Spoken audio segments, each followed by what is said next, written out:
नमस्कार, विणास किचनमध्ये स्वागत आहे आपलं. चला, आज आपण कुठचंही तामझाम न करता अगदी साध्या सोप्या पद्धतीने नुसतं मसाला टाकून, अगदी वाटण करायला वेळ नसेल तरी सुद्धा आपण छानपैकी असं आंब्याचं रायतं बनवू शकतो. तर आंबे स्वच्छ धुवून घेतलेत आणि हे थोडे आंबे कापे होते, म्हणजे असं रस जाणवत नव्हता मला, कडक होते, म्हणून मी ह्यांना थोडंसं उकडून घेतले. असे उकडून घेतले ना की मस्तपैकी रस तयार होतो त्याच्यामध्ये आणि मग ग्रेव्ही पण छान मिळते. तर बघा किती सुखा आंबा आहे तो, त्याच्यामुळे मी असं त्याला थोडं उकळून घेतलं तर मस्तपैकी त्याचा रस येतोय. आणि ही सालं आहेत ना, ही साल थोडीशी कोमट पाण्यात अशी टाकायची आतल्या साईडने आणि ह्याचा सगळा रस धुवून घ्यायचा, मस्त येतो रस त्याचा असा.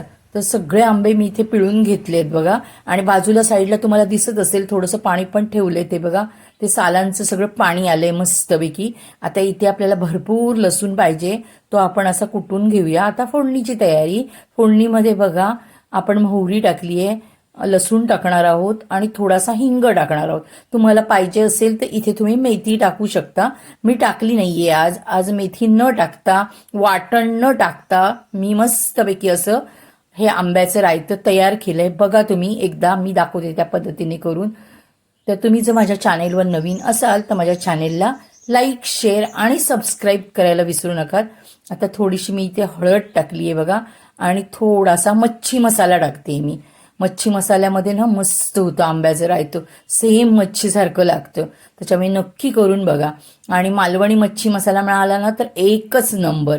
तर इथे बघा आपण मसाला टाकून व्यवस्थित असं ढवळून घेतलंय आणि त्यानंतर बघा मी हे आंबे पण होते ना ते टाकलेत.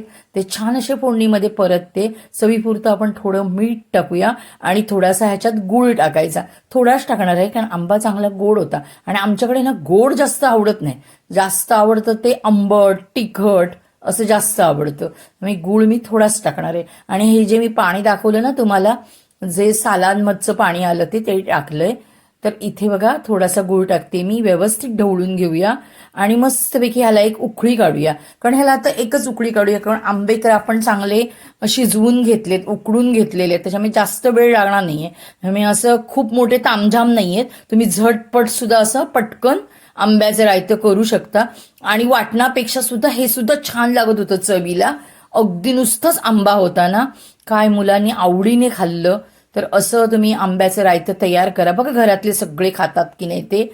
असं किती छान दिसते ते. चला आता आपण एका प्लेटमध्ये घेऊया याला. बघा थंड झाल्यावर सुद्धा मी तुम्हाला दाखवते तिथे किती घट्ट झालंय ते. मस्तपैकी आंब्याचं रायतं इथे तयार झालेलं आहे बघा. हे बघा.